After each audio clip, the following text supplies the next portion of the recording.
அதாவது அபிஷேகம் பண்ணி இப்ப போட்டிருக்காங்க வேல்ல. அடுத்த அலங்காரத்துல அந்த வேல் போட்டுட்டு கையில கொடுப்பாங்க. அந்த கையில வச்சுட்டு நீங்க படிக்கிறது தான் நல்லது. நான் எதுக்காக இதை சொல்றேன், இதை எதுக்கு எல்லாரும் கையில கொடுக்க சொன்னேன்னா, நான் வந்து இப்போ அதை பத்தி ஒரு கதை சொல்ல போறேன். அந்த கதையை நீங்க எல்லாரும் தெரிஞ்சுட்டு படிச்சீங்கன்னா இன்னும் நிறைய பலன் அனுபவிக்கலாம். ஏன்னா நம்ம முருகரை எப்படி வச்சிருக்கோம், ஒரு மிராக்கிள் கூட இப்ப நீங்க பார்க்கலாம். நான் வந்து சொல்றதுல கண்டிப்பா ஒரு மிராக்கிள் நடக்கும். எனக்கு தெரிஞ்சு என்னோட நிறைய இடத்துல நான் இந்த மாதிரி வேல்மாறல் பண்ணும்போது இந்த கதையை சொல்லும் போது எல்லாரும் சொன்னாங்க, நாங்க முருகரை பக்கத்திலே வச்சு காத்தோம் அப்படின்னு சொன்னாங்க. இது உண்மை, இது நடக்கும். அதுக்கு முன்னாடி எனக்கு நடந்த ஒரு விஷயத்த நான் இங்க ஷேர் பண்ண விரும்புறேன். என்னன்னா, நான் வேல் கொடுக்க ஆரம்பிச்சு 2 வருஷம் தான். நான் நிறைய பேருக்கு வேல் கொடுத்துக்கிட்டே இருக்கேன். ஆனா வேல் வந்து சும்மா எல்லாருக்கும் போறவங்க வரவங்களுக்கு எல்லாம் கொடுக்கறது இல்ல.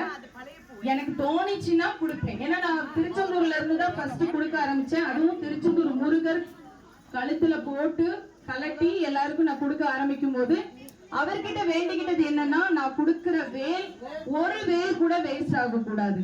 முதல்ல அவர்கிட்ட நான் சொன்னது அதுதான். நான் கொடுக்கிற வேல் இது உன்னோட சித்தம், அதனால ஒரு வேல் கூட நான் வேஸ்ட் ஆக கூடாதுன்னு அவர்கிட்ட வேண்டி இருந்தேன். அதுபடி நான் கொடுக்கும் போது ஒருத்தங்க வேலை தொலைச்சிட்டாங்க. எனக்கு போன் பண்ணி இந்த மாதிரி நான் வேல் தொலைச்சிட்டேன் அப்படின்னு சொன்னாங்க. அது வந்து எங்க குலதெய்வ கோயில் போயிருக்கும் போது நான் ஒருத்தங்களுக்கு வேல் கொடுத்தேன். உடனே நான் மனசுல, முருகா என்ன முருகா இது சோதனை, நான் வந்து எந்த வேலும் வேஸ்ட் ஆக கூடாதுன்னு உன்கிட்ட கேட்டிருந்தேன் அப்படின்னு சொல்லிட்டு நான் அந்த கோயிலுக்கு போயிருக்கேன். அந்த கோயிலுக்கு போயிருக்க அந்த வேல் எனக்கே கிடைச்சது, என்கிட்டே கிடைச்சது. உடனே அவங்க கிட்ட சொல்லிட்டேன், வேல் கிடைச்சிச்சு, நீங்க தைரியமா போங்க, இன்னொரு நேரம் உங்களுக்கு நான் வேல் தாரேன் அப்படின்னு சொல்லிட்டேன். இது ஒரு இன்சிடென்ட். இன்னொரு இன்சிடென்ட் ஒரு வருஷம் கழிச்சு, நான் 1 வருஷம் வேல் கொடுத்துட்டே இருக்கேன்.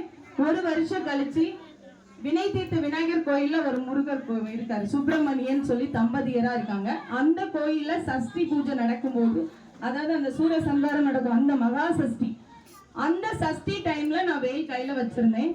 ஒரு பொண்ணு வந்து மூலஸ்தானத்துல நின்று அழுதுட்டு, அதாவது சாமியை கும்பிட்டு ரொம்ப ரொம்ப அழுதுகிட்டே கும்பிட்டு இருந்தா. நான் கையில வேல் வச்சிருந்தேன். யாருக்கடா கொடுக்கும் போது நானும் என் ஃப்ரெண்டும் இவங்க என்கிட்ட சொன்னாங்க, நீங்க அந்த பொண்ணுக்கு கொடுங்க, அந்த பொண்ணு வந்து ரொம்ப நேரமா அழுதுகிட்டு இருக்கா அப்படின்னு சொன்னாங்க. உடனே நான் என்ன பண்ணேன், அந்த வேலை கொடுக்குறேன். அந்த பொண்ணு நான் வேல் கொடுத்ததும் இன்னும் கொஞ்சம் அழ ஆரம்பிச்சு. உடனே நாங்க கேட்கிறோம், எதுக்குமா அழுற அப்படின்னு நாங்க 2 பேரும் தான் கேட்டோம். அப்ப என்ன சொன்னா அப்படின்னா, இதுதான் பெரிய மிராக்கிள், எனக்கு இதுல ஒரு முருகர் என்னை எப்படி வச்சிருக்காரு அப்படிங்கிறத நான் வந்து உணர்ந்த தருணம். அவர் வந்து என்ன சொன்னாங்க, அந்த பொண்ணு என்ன சொன்னான்னா, அக்கா நேத்து கனவுல எனக்கு முருகர் வந்தாரு, உனக்கு நீ வினைத்தி இந்த கோயிலுக்கு சொல்லி இந்த கோயிலுக்கு போ, உனக்கு ஒரு வேல் கிடைக்கும்னு சொன்னாரு. நான் நம்பவே இல்லை, யாருப்பா வேல் எல்லாம் கொடுக்குறாங்க, எனக்கு பயம். ஆனா நான் இவ்வளவு நேரம் ஆகி வந்தும் என் கைக்கு வேல் வரலன்னு தாங்க நான் அழுதுட்டு இருந்தேன். அப்படி சொன்னோன்னே எனக்குமே அழுகு வந்தது. ஏன்னா நான் கொடுக்கறத முருகர் பார்த்துட்டு இருக்காரு. அப்ப முருகரோட அனுமதியோட தான் நான் கொடுக்குறேங்கும் போது அது இன்னும் நாங்க வந்து 30 வேல் கொடுத்துட்டு ஸ்டாப் பண்ணிடணும், 50 வேல் கொடுத்துட்டு ஸ்டாப் பண்ணணும்னு நினைப்பேன். முடியவே முடியும். அந்த பயணம் வந்து தொடர்ந்துகிட்டே இருந்து அந்த பொண்ணுகிட்ட நான் சொன்னோம்னு எனக்கு ஒரே சந்தோஷம். நான் வீட்டுக்கு கட்டி சொல்லிட்டு நாங்களும் சொல்லிட்டோம், அதோட முடிஞ்சிருச்சு. அந்த பொண்ணு என்ன ரீசனுக்காக அப்படின்னா, 5 வருஷமா எனக்கு குழந்தை இல்லை, நான் முருகர் கிட்ட சஷ்டி விரதம் வந்து தண்ணி கூட குடிக்காம இருக்கிறேன், தண்ணி கூட குடிக்காம இருக்கும்போது அப்பதான் எனக்கு கனவுல வந்து இப்படி சொன்னாரு, நீங்க வேல் தந்துட்டீங்க அப்படின்னு சொல்லிட்டா. இது முடிஞ்சு ஒரு 2 மாசம் கழிச்சு இந்த இடத்துல, இந்த கபீஸ்வரர் கோயில்ல இந்த இடத்துல அதே பொண்ணு அவங்க நாத்தனாரு ஹஸ்பண்டோட பாக்குறா. எனக்கு அடையாளமே தெரியல. நம்ம பார்த்து உடனே ஞாபகம் எல்லாம் வச்சுக்க முடியாது. அவங்களை எனக்கு அடையாளமே தெரியல. அந்த பொண்ணு வந்து என்கிட்ட ஓடி வந்து அதே மாதிரி கட்டி பிடிச்சி, அக்கா ஞாபகம் இருக்கணும், எனக்கு சத்தியமா ஞாபகம் இல்லை. அப்ப இவங்க மறுபடியும் எனக்கு சொன்னாங்க, இந்த மாதிரி வினை தீர்த்த விநாயகர் கோயில்ல நம்ம இந்த பொண்ணுக்கு வேல் கொடுத்தோம். அப்ப திரும்ப அதே கதையை நாங்க ரீகால் பண்றோம், இப்படி கனவு வந்துச்சு. அப்ப அந்த பொண்ணுக்கு 4வது மாசம், சிவராத்திரி ஒட்டி 4வது மாசம் எந்த ரீசனுக்காக வேல் கிடைச்சதோ உங்களுக்கு அது நடந்துச்சு. அப்ப இது எனக்கு மட்டும் இல்ல, அந்த பொண்ணுக்கு எவ்வளவு பெரிய விஷயம். என்ன முருகர் எப்படி வச்சிருக்காரு அதே மாதிரிதான் அத்தனை பேரையும் கடவுள் வந்து நம்ம பக்கத்துல வச்சிருக்காரு. அதுக்கு எக்ஸாம்பிள் சூரிய பகவான். இப்ப நீங்க சூரியனை பாக்குறீங்க, சூரியனை பார்க்கும்போது எப்படி இருக்கும், நான் வந்து சூரியனை கும்பிடும் போது எனக்கு எல்லாரும் நின்று கும்பிடும் போது எனக்கு முன்ன பின்னு தெரிய மாட்டாரு, எல்லாருக்கும் ஒரே மாதிரி தான் தெரிவார், அப்படித்தானே? நான் சூரியனை பார்க்கும்போது எனக்கு நேராகும், நீங்க பார்க்கும்போது உங்களுக்கு நேராகவும் தான் தெரியுது. அப்படிதான் கடவுள்.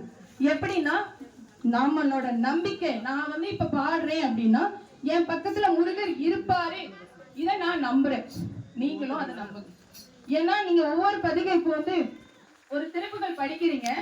அந்த திருப்புகள் படிக்கும் போது நமக்காக பாடல், முருகருக்காக பாடல். அதை ரசிக்கும் போது என்ன ஆகும் அப்படின்னா அந்த முருகர் அதை கேட்கிறாரு, சிரிக்கிறாரு, இப்படி நீங்க நினைக்க. அப்ப என்ன ஆகும்? ஆட்டோமேட்டிக்கா உங்களுக்கு பலன் கிடைக்கும். அவர் உங்க கூட இருக்கிறாரு, உங்க கூடவே இருக்கிறாருன்னு இதை மட்டும் உணரலாம். இதை வச்சே நீங்க உணரலாம். வெற்றிவே முருகனுக்கு.